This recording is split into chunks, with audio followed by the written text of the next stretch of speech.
The story of the unknown child of the Titanic is a heartbreaking tale that adds a personal and poignant element to the tragedy of the ship's sinking in 1912.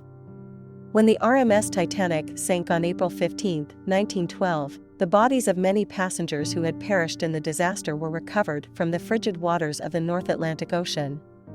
Among them was the body of a young child, estimated to be around 2 years old, wearing a white nightgown.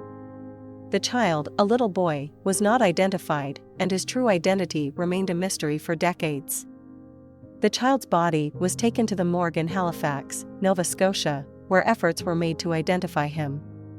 He was given the name Unknown Child and was buried in the Fairview Cemetery in Halifax, with a headstone that read "Erected to the memory of an unknown child whose remains were recovered after the disaster to the Titanic April 15, 1912. For years, the identity of the unknown child puzzled researchers and historians. In 2002, a group of researchers known as the Titanic International Society embarked on a mission to uncover the child's true identity using modern DNA analysis techniques. Through a combination of historical records and DNA testing, it was determined in 2007 that the unknown child was Sidney Leslie Goodwin, a 19-month-old boy from England. Sidney had been traveling aboard the Titanic with his family, who all tragically perished in the disaster. His mother, father, and 5 siblings also lost their lives.